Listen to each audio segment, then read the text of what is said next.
我要与你同行。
Rohmu yang hidup penuhiku, mengalir dalamku.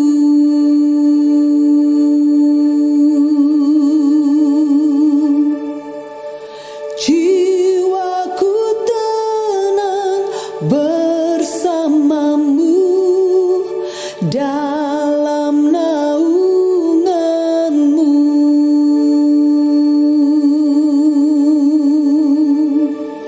Ku buka hati untuk jamahanmu, berserah penuh di hadiratmu. Kau ambil alih seluruh hidupku.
Ibadah akan segera dimulai.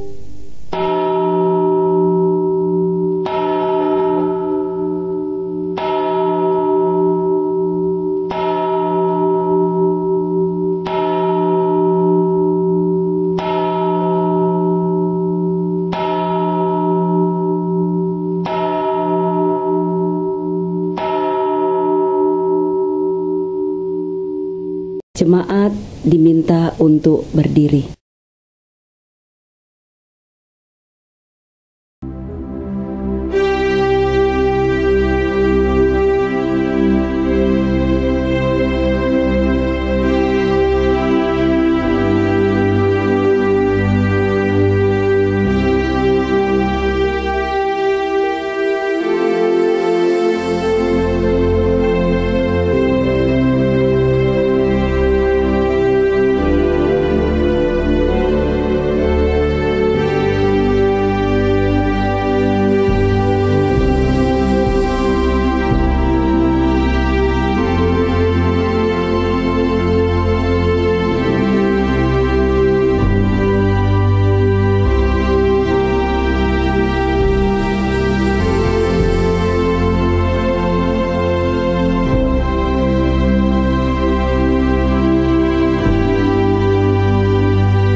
Bersyukur kepada Tuhan untuk berkat kasih setia Tuhan yang begitu melimpah di dalam seluruh kehidupan kita.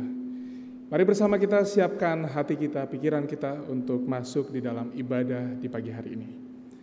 Kiranya pertolongan bagi kita pada ibadah pagi hari ini datangnya dari Tuhan yang menjadikan langit dan bumi, yang memelihara kesetiaannya sampai selama-lamanya, dan yang tidak pernah meninggalkan perbuatan tangannya. Turunlah atas saudara-saudara sekalian, damai sejahtera dari Allah Bapa, dari Tuhan Yesus Kristus, dan dari Roh Kudus. Amin.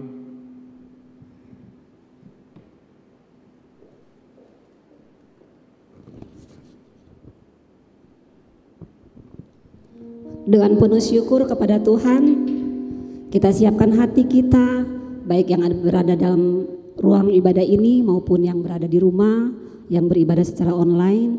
Dengan penuh hormat dan keagungan kepada Tuhan, kita naikkan pujian penyembahan kita yang berkata, "Ku bersyukur Bapa."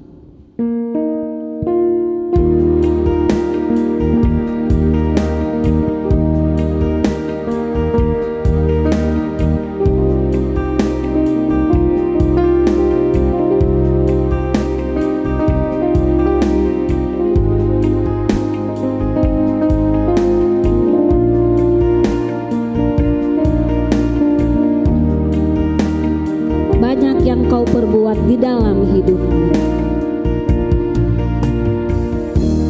banyak yang kau perbuat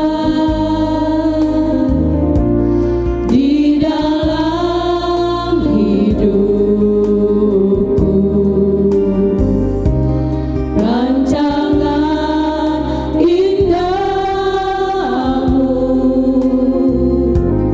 terjadi di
Bapak Ibu, mari di dalam keheningan kita datang merenung akan kebaikan Tuhan bagi hidup kita.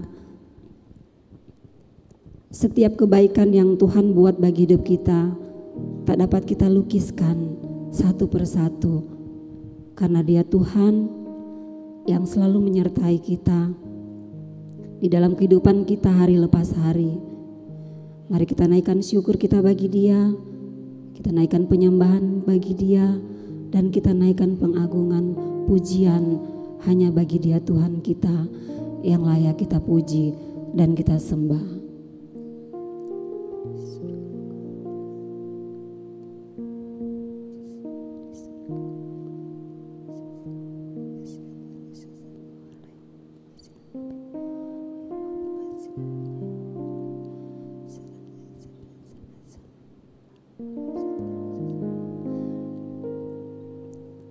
Setiap proses hidup yang kita jalani, kita percaya bahwa Tuhan senantiasa beserta kita, menaungi kita, menyertai kita, sampai kita ada sebagaimana kita ada saat ini. Kita bersyukur untuk semuanya itu. Namun sebagai manusia biasa, kita tak layak ada di hadapan Tuhan. Anugerah dan kasih-Nya lah yang melayakkan kita untuk kita berada di hadirat-Nya. Mari dengan penuh kerendahan hati kita mohon untuk setiap salah dan dosa yang telah kita perbuat, agar kita dilayakkan oleh Tuhan untuk bersama-sama dengan Dia di ruang-Nya yang Maha Kudus ini.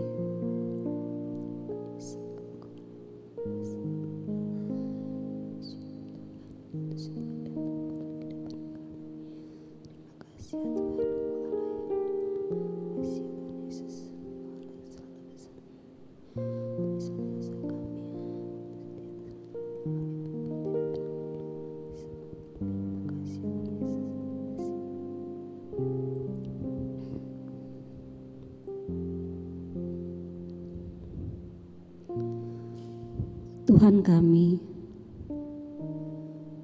dengan kepala tertunduk, tapi hati kami terangkat untuk Engkau Tuhan. Kami bersyukur untuk setiap musim kehidupan yang kami boleh lewati sampai hari ini. Karena kami mendapati bahwa Tuhan selalu ada buat kami. Terima kasih Tuhan untuk kesempatan pagi ini kami dilayakkan oleh Tuhan untuk berada di hadirat-Mu. Terima kasih untuk anugerah-Mu bagi kami. Terima kasih untuk kekuatan yang Tuhan boleh berikan bagi kami, sehingga kami boleh melewati seminggu yang berlalu dengan penyertaan-Mu. Dengarkanlah setiap seruan dan syukur yang kami naikkan kepadamu, dan ampuni kami ketika Engkau mendapati ada hal-hal yang tidak berkenan di hadapan-Mu, melukai hati-Mu dan sesama kami. Terima kasih Tuhan, kami bawa ucapan syukur kami hanya di dalam nama Tuhan kami yang rela mati dan hidup untuk kami. Terpujilah Engkau di tempat yang maha tinggi. Haleluya. Amin.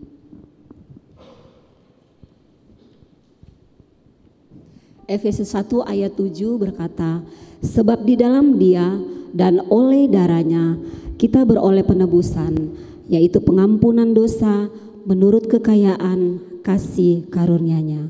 Kiranya firman Tuhan ini boleh menjadi berita anugerah untuk kita sekalian. Jemaat dipersilakan duduk kembali.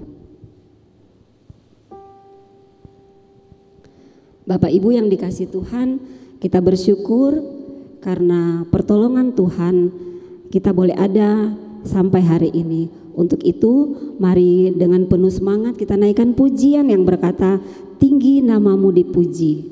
Kita punya Tuhan yang hebat, yang senantiasa memberikan kita kekuatan dan pengharapan, yang selalu bersama-sama dengan kita. Dan dengan iman kita imani bahwa itu adalah bukti dari segala sesuatu yang tak dapat kita lihat. Mari sekali lagi kita naikkan pujian, tinggi namamu dipuji.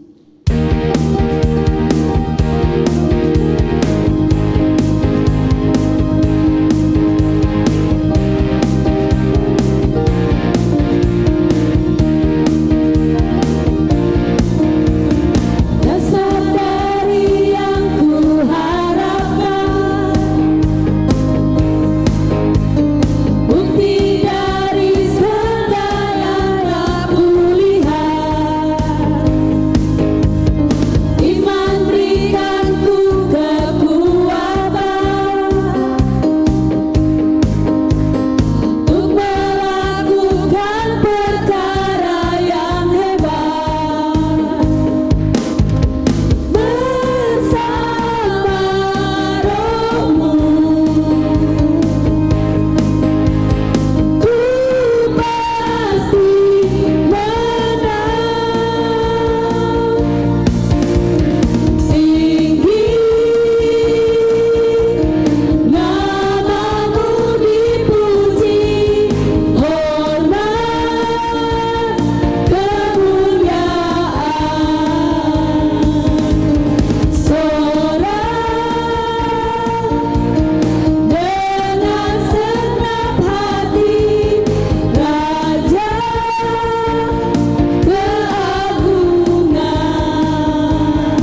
Baik Bapak Ibu yang dikasih Tuhan, kita akan diberkati dengan persembahan pujian yang akan disampaikan dan dibawakan oleh Komisi Wanita.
Terima kasih untuk persamaan puji-pujiannya dari Komisi Wanita.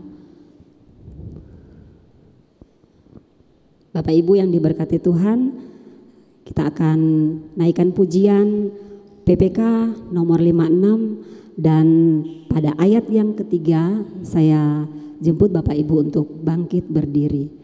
PPK nomor 56, Kisah Salib Tuhan Yesus.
Bersama-sama dengan kesungguhan hati dan semua orang percaya, mari kita ikrarkan pengakuan iman percaya kita. Pengakuan iman rasuli.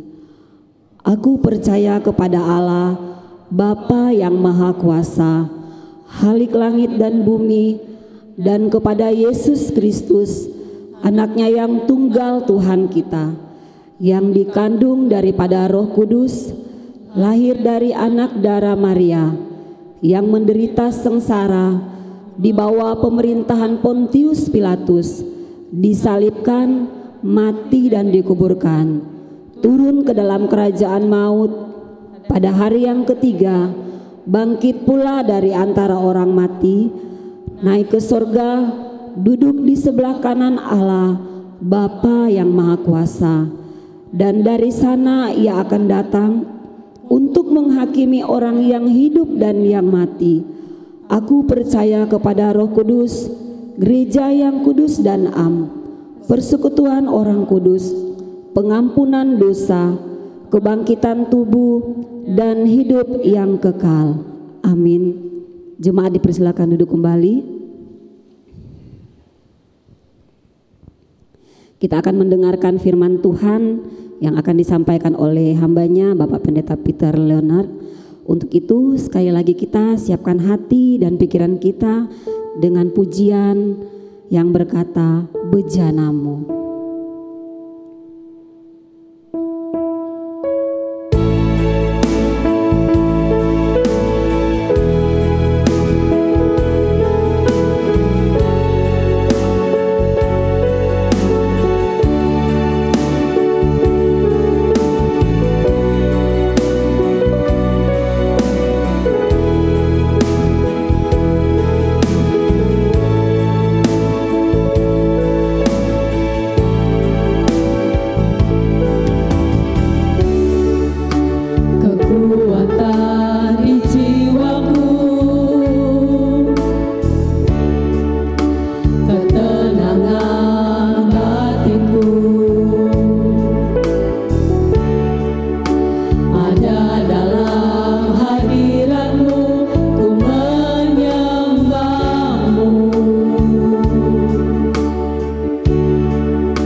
Terima kasih Bapa di surga, kami pagi hari ini sungguh bersyukur karena hati kami, pikiran kami tertuju hanya kepada Tuhan. Terima kasih karena kami boleh ada, sebagaimana kami ada pagi hari ini untuk sama-sama belajar firman Tuhan. Biarlah kiranya kuasa Roh Kudus-Mu mengurapi hati kami, pikiran kami, agar kami hanya fokus untuk belajar firman Tuhan. Berkati hamba-Mu yang sederhana ini dan kami semua yang mendengarkan, biarlah kiranya Roh Kudus mengurapi kami dalam pembacaan dan perenungan kami. Haleluya, amin. Bapak Ibu Saudara yang dikasihi oleh Tuhan, selamat pagi. Hari ini kita masih berada pada tema besar tentang Roh Kudus. Dengan fokus utama kita ialah Roh Kudus mempercayakan karunia rohani. Saya mengajak kita buka Alkitab kita yang terdapat di dalam 1 Korintus pasal yang ke-12. 1 Korintus pasalnya yang ke-12, ayat yang ke-4, 5, dan ayat yang ke-6. 1 Korintus pasal yang ke-12, ayat 4, 5, dan 6. Demikian firman Tuhan. Ada rupa-rupa karunia tetapi satu roh, dan ada rupa-rupa pelayanan tetapi satu Tuhan, dan ada berbagai-bagai perbuatan ajaib, tetapi Allah adalah satu yang mengerjakan semuanya di dalam semua orang. Bapak, Ibu, dan saudara-saudara sekalian, pagi hari ini kita akan membicarakan tentang peran Roh Kudus mempercayakan karunia rohani kepada orang percaya.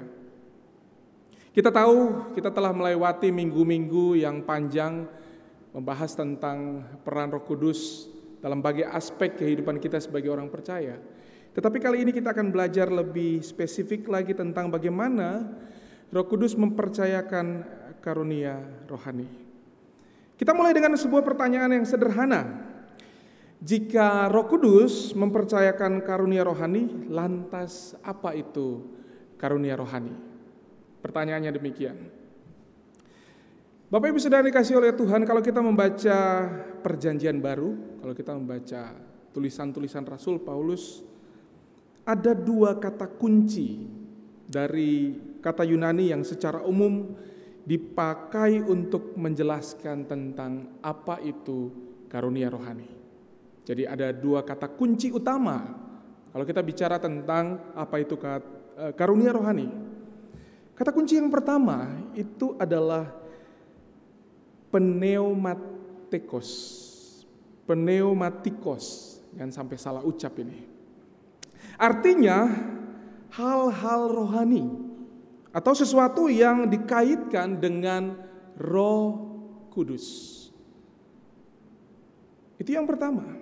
Dengan kata lain, karunia rohani itu mempunyai asal-usul yang jelas karena ia berkaitan langsung dengan Roh Kudus.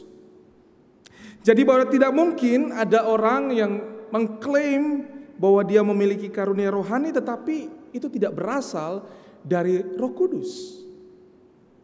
Jadi kata kunci pertama ialah pneumatikos. Ini bicara tentang karunia rohani yang berhubungan langsung dengan peran Roh Kudus. Tetapi ada kata kunci yang kedua, yaitu karisma. Artinya pemberian berdasarkan anugerah.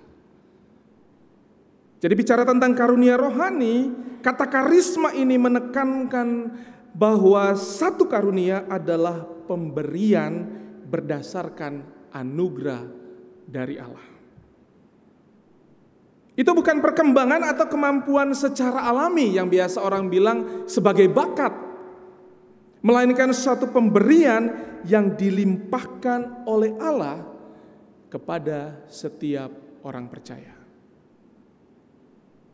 Jadi di dalam Perjanjian Baru ada dua kata kunci ini yang terhubung langsung dengan karunia rohani.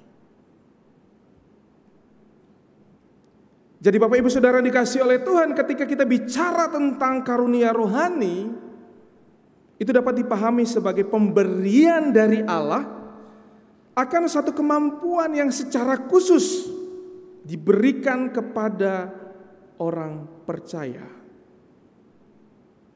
untuk pelayanan kepada tubuh Kristus.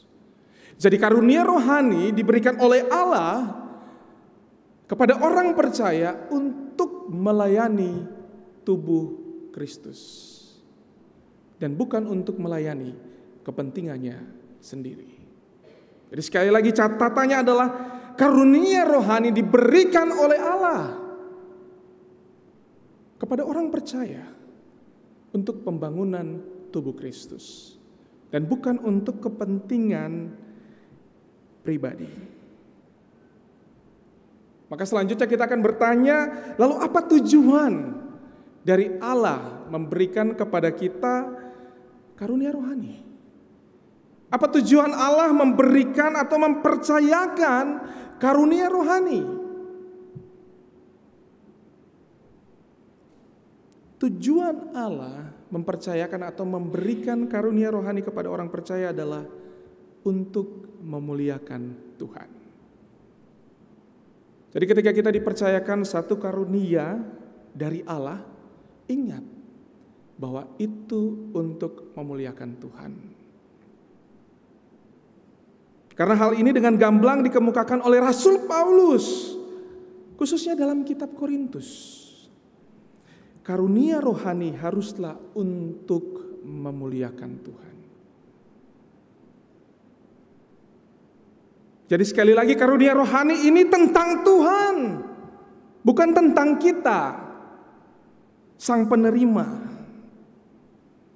Pada waktu Roh Kudus melalui kuasanya mempercayakan karunia rohani kepada orang percaya, ingatlah bahwa itu untuk memuliakan Tuhan.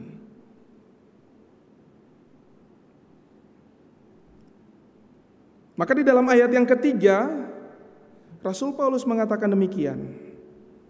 Karena itu, aku mau meyakinkan kamu bahwa tidak ada seorang pun yang berkata-kata oleh Roh Allah dapat berkata-kata terkutuklah Yesus, dan tidak ada seorang pun yang dapat mengaku Yesus adalah Tuhan selain oleh Roh Kudus. Jadi Rasul Paulus menjelaskan kepada jemaat di Korintus bahwa tidak mungkin karunia rohani itu bertentangan satu dengan yang lain.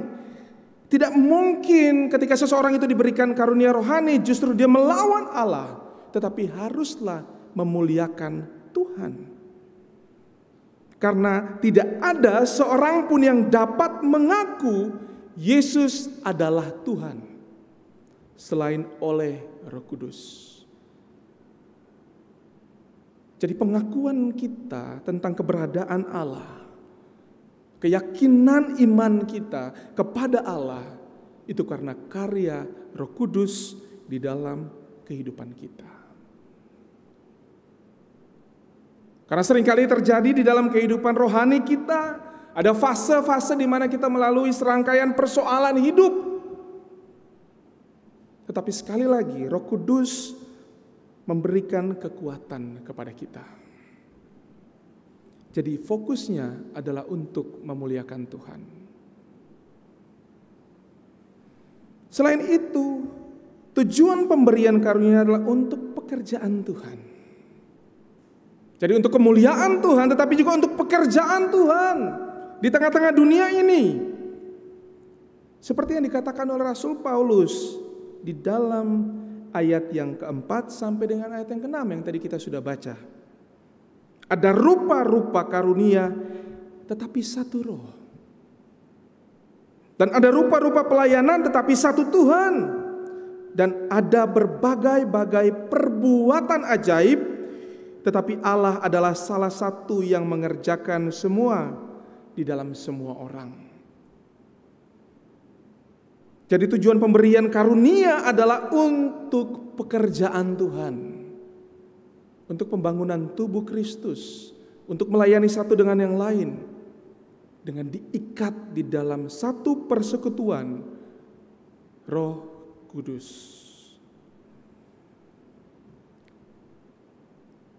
Itu pesan yang kuat yang ditanamkan oleh Rasul Paulus kepada jemaat di Korintus. Ada rupa-rupa karunia, tetapi satu roh. Rasul Paulus juga menunjukkan kepada kita bahwa karunia-karunia roh itu cukup beragam. Bahkan Rasul Paulus menuliskannya secara spesifik di dalam 3 kitab. Di dalam kitab Roma, kitab Korintus, dan kitab Efesus. Misalnya di dalam kitab Roma, Rasul Paulus mengatakan di sana ada karunia apa saja. Yang pertama ada karunia bernubuat, melayani, mengajar, menasehati, membagi-bagikan sesuatu, memimpin, kemurahan. Pertanyaannya adalah kenapa ada karunia-karunia ini di lingkup jemaat Roma? Karena Rasul Paulus melihat ini adalah sebuah kebutuhan yang patut dimiliki oleh setiap jemaat. Di dalam kitab Korintus juga Rasul Paulus mengemukakan di sana ada karunia-karunia. Berkata-kata dengan hikmat, berkata-kata dengan pengetahuan, iman, menyembuhkan, mengadakan mujizat, bernubuat, membedakan bermacam-macam roh, berkata-kata dengan bahasa roh, bahkan menafsirkan bahasa roh. Tetapi bagi jemaat di Korintus hanya ada 1-2 karunia yang bagi mereka itu di atas dibanding karunia-karunia yang lain. Makanya Rasul Paulus mengkritik keras bahwa seseorang ketika diberikan karunia haruslah untuk membangun tubuh Kristus, bukan untuk menyombongkan atau menonjolkan dirinya.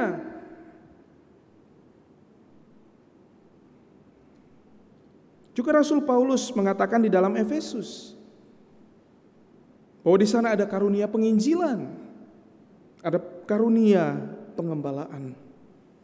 Jadi kita bisa melihat ada banyak ragam karunia, tetapi dikerjakan oleh satu roh. Kita berangkat dari latar belakang yang berbeda satu dengan yang lain, dengan kepribadian yang berbeda-beda, kita diikat di dalam satu persekutuan bersama untuk satu tujuan, membangun tubuh Kristus. Berarti yang harus selalu diingat oleh orang percaya adalah karunia rohani pada seseorang adalah perlengkapan dari Allah bagi pelayanan rohani yang dipercayakan kepada kita sebagai seorang individu dengan individu yang lain. Lalu Bapak Ibu Saudara yang dikasihi oleh Tuhan, setelah kita mengetahui semuanya, setelah kita mengetahui bahwa karunia rohani itu diberikan oleh Allah kepada orang percaya untuk memuliakan Dia dan untuk pekerjaan Tuhan, sekarang kita amati di sekeliling kita. Apakah karunia rohani ini telah dipergunakan secara tepat dan benar? Beberapa waktu yang lalu Netflix itu merilis sebuah film tentang bagaimana beberapa pemimpin gereja di Korea yang menggunakan powernya, menggunakan kekuasaannya untuk memanipulasi jemaat. Ini para pemimpin gereja yang cukup disegani, dihormati karena dianggap mereka memiliki sesuatu. Tetapi nyatanya karunia yang dipercayakan itu justru memanipulasi orang lain.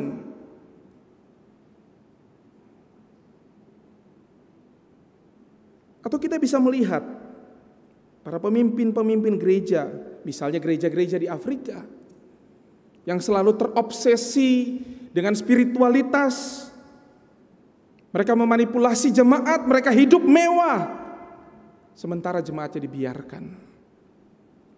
Itu contoh-contoh di sekitar kita. Apakah di sekitar kita yang lebih dekat itu tidak ada hal-hal yang demikian?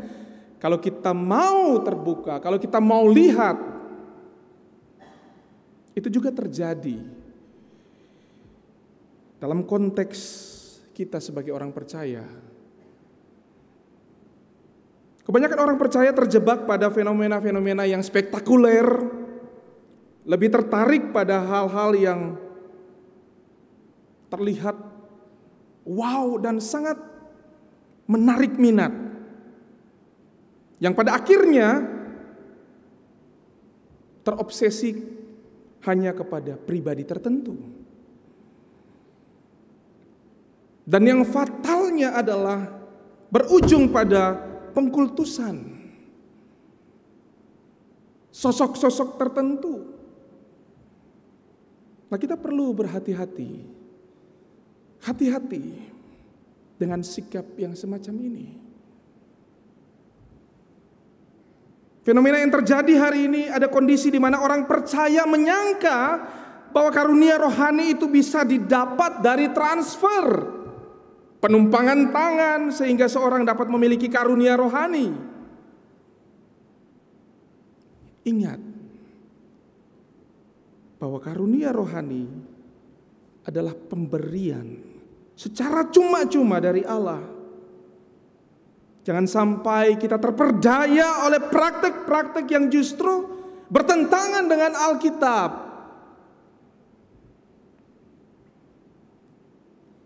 Kita bisa menyaksikan itu. Saya tahu juga bahwa ada banyak orang percaya hari ini menyaksikan ada 1-2 hamba-hamba Tuhan yang cukup terkenal. Mereka punya karunia kesembuhan, sehingga ada banyak orang yang berharap agar dapat didoakan. Tapi kita perlu ingat, iman kita untuk kesembuhan bukan tergantung pada pribadi tertentu, tetapi kepada Tuhan. Masalahnya seringkali orang berpikir kalau tidak didoakan oleh hamba Tuhan A, B, C, macam kurang afdol, tidak sembuh. Kita tidak pulih dari sakit. Tanpa disadari kita mulai menggeser Tuhan. Ingat Bapak Ibu, ini bukan sedang menghakimi karunia kesembuhan, tetapi sedang mengajak jemaat untuk kembali fokus kepada Tuhan. Kita harus berhati-hati. Karunia dipercayakan kepada Allah. Bagi kita orang percaya untuk membangun tubuh Kristus.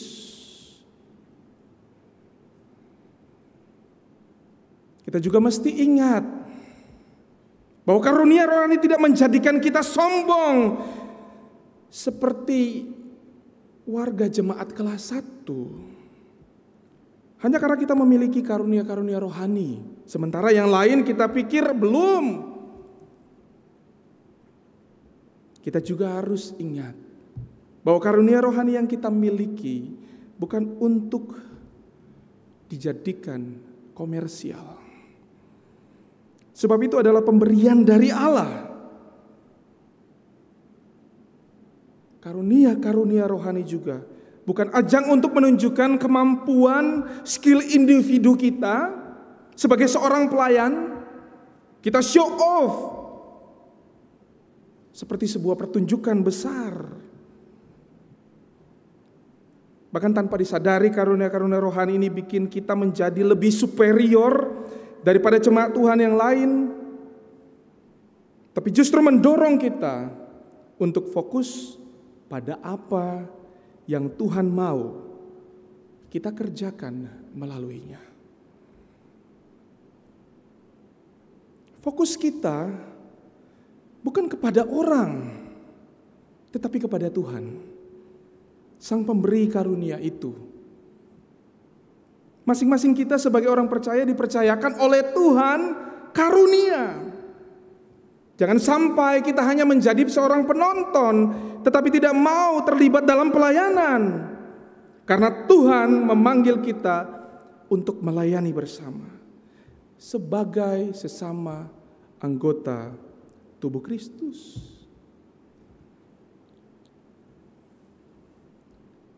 Bapak Ibu Saudara yang dikasihi oleh Tuhan, setiap orang percaya paling tidak diberikan oleh Tuhan minimal satu karunia rohani sebagai orang percaya. Mintalah kepada Tuhan, bergumul bersama Tuhan, terlibat aktif melayani. Tuhan akan menunjukkan kepada kita di mana tempat yang tepat untuk kita melayani. Dan ingat, ketika Tuhan telah memberikan karunia rohani, pergunakan itu untuk memuliakan Tuhan. Karena apa? Kelak kita akan mempertanggungjawabkan apa yang telah Tuhan beri bagi kita. Selama masih ada kesempatan, pergunakanlah itu untuk melayani, untuk membangun, untuk saling mengingatkan, untuk saling mendukung, untuk saling mendorong ke arah yang lebih baik, untuk sama-sama bertumbuh, karena kita sebagai satu kesatuan.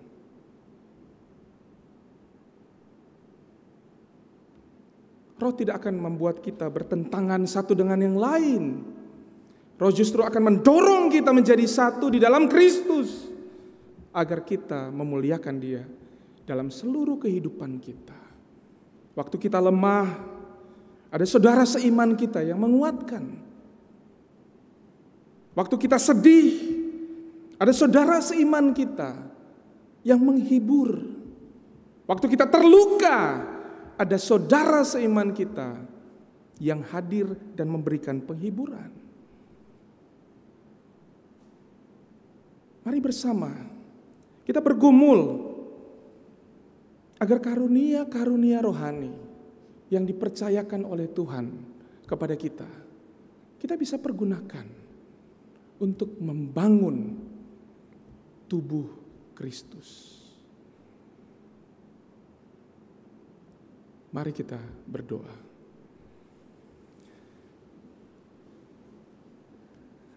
Bapa di dalam surga, hati kami penuh dengan ucapan syukur kepada Tuhan, kepada Allah yang adalah juru selamat kami.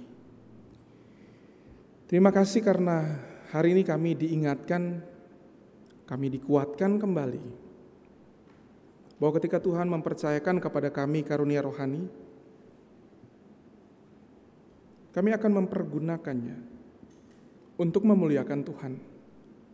Kami akan memaksimalkannya untuk membangun tubuh Kristus. Kami tidak bisa berjalan sendiri-sendiri Tuhan, oleh karena itu Tuhan mempercayakan masing-masing kami karunia-karunia yang unik, yang diberikan secara cuma-cuma, agar kami lebih maksimal di dalam pelayanan.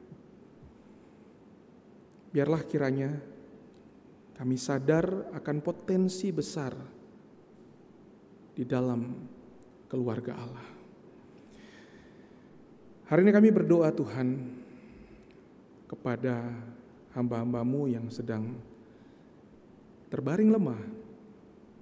Berdoa untuk Bapak Berti Daniel yang sedang dirawat di rumah sakit di Jakarta. Kami juga mengucap syukur kepada Tuhan untuk anak Joshua Sinai yang telah pulih dari kelemahan tubuh. Kami sungguh bersyukur dan melihat pekerjaan Allah yang begitu luar biasa, menjadikan kami kuat, menjadikan kami sadar kami membutuhkan Tuhan senantiasa. Di tengah-tengah ucapan syukur ini juga kami membawa ke dalam tangan Tuhan saudara-saudara kami yang berulang tahun.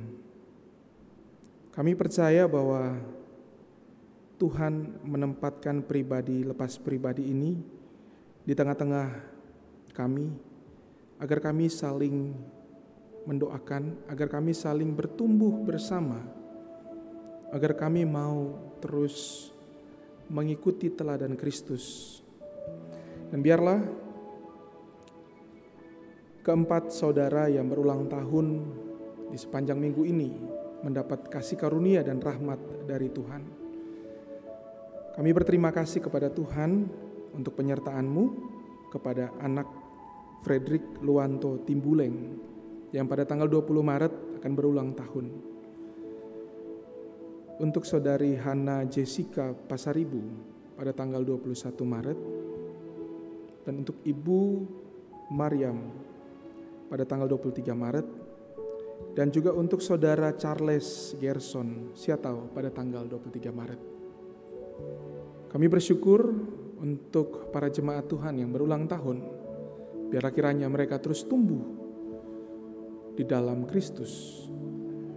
Mereka semakin memaksimalkan karunia-karunia rohani yang Tuhan percayakan bagi hamba-hamba-Mu ini. Kami terus berdoa untuk pekerjaan, usaha dari jemaat Tuhan. Biarlah kiranya melalui pekerjaan hamba-hamba-Mu ini memancarkan kemuliaan Tuhan, menjadi berkat, menjadi sarana untuk pemberitaan kabar baik. Biarlah kiranya juga Tuhan memberkati saudara-saudara kami yang bergumul dengan pekerjaannya. Kami tahu tidak mudah dalam situasi dunia seperti sekarang ini. Namun kami sungguh melihat kasih karunia Allah yang begitu melimpah dan tidak pernah ada habis-habisnya dalam hidup kami. Kami berterima kasih untuk para partner pelayanan, baik itu para hamba Tuhan, para majelis, dan juga para aktivis yang dengan kerelaan hati melayani bersama di jemaat ini Tuhan. Mohon Engkau memberkati mereka semua, dan juga kiranya untuk program, untuk semua yang kami sedang gumulkan. Kami berdoa Tuhan untuk sebentar sore ibadah gabungan. Biarlah kiranya melalui ibadah ini anak-anak muda boleh kembali terhubung satu dengan yang lain. Biarlah kiranya oleh ibadah ini ada persekutuan yang dibangun, ada banyak jiwa yang bisa kami jangkau untuk kemuliaan Tuhan. Berkati hamba-hamba-Mu yang nantinya akan melayani, baik itu para pemberita firman, penerima tamu, yang memainkan musik, pembawa puji-pujian, semua perangkat yang digunakan, biar kiranya Allah akan terus menolong kami semua. Terima kasih Tuhan, biarlah kami menatap minggu ini dengan penuh pengharapan, karena kami berjalan bersama dengan Kristus Yesus Tuhan kami. Ini yang menjadi doa syafaat kami naikkan kepada Tuhan kami, Yesus Kristus, Allah yang hidup. Haleluya, amin. Bapak, Ibu, dan saudara-saudara sekalian, saya mengajak kita untuk sama-sama bangkit berdiri. Kita kembalikan seluruh pujian, penghormatan kita hanya kepada Allah Tritunggal, doksologi. Roh Kudus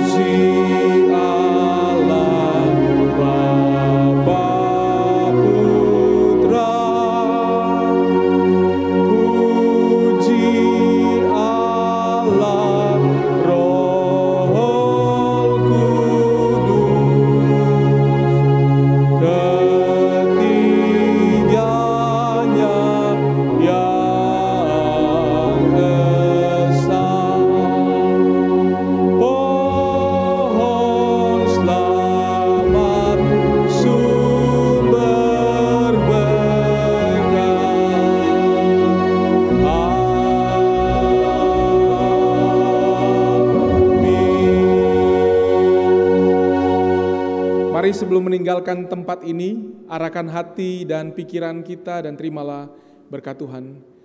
Kasih karunia dan damai sejahtera dari Allah Bapa, penyertaan dari Tuhan Yesus Kristus, pertolongan dan penghiburan sejati dari Allah Roh Kudus menyertai kita hari ini sampai selama-lamanya. Amin.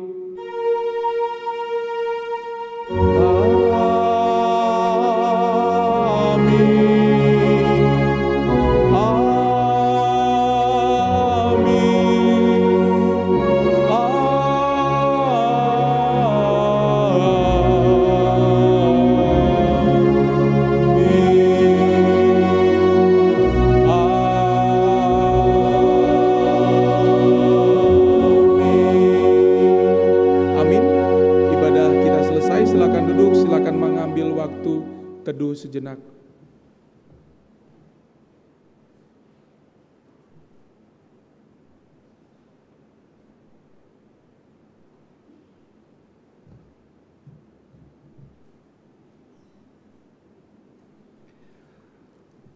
Bapak Ibu Jemaat, kita bersyukur untuk bisa bersekutu dan juga menikmati hadirat Tuhan di dalam ibadah kita minggu menjelang siang hari ini.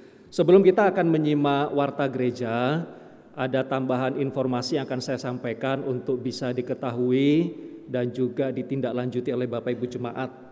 Yang pertama, besok hari Senin mengundang seluruh pelayan ibadah, liturgos, singer dan pemusik untuk kita akan mendoakan, mendiskusikan berkaitan dengan pelayanan kita untuk semakin lebih baik ke depan.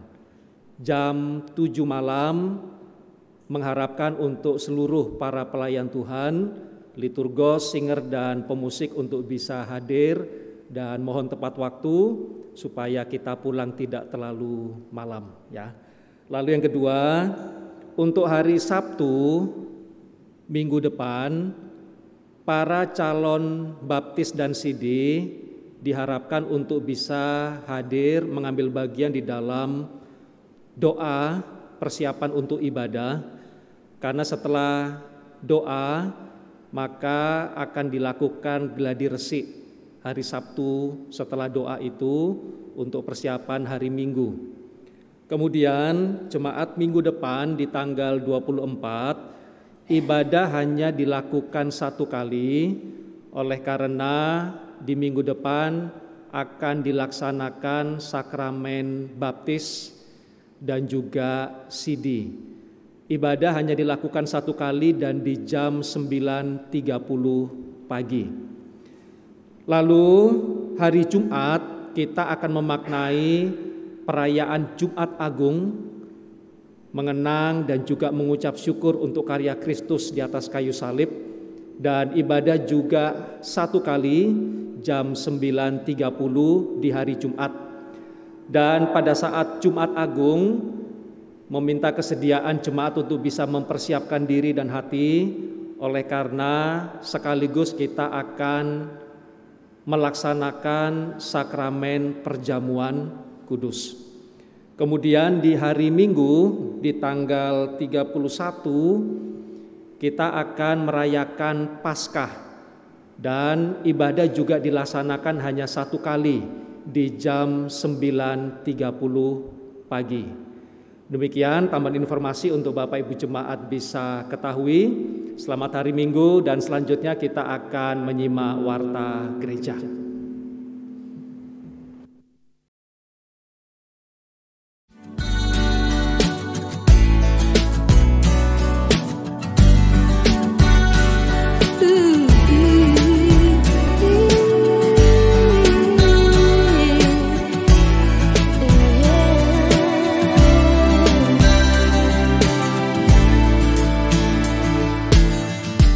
From the moment I opened my heart,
mencari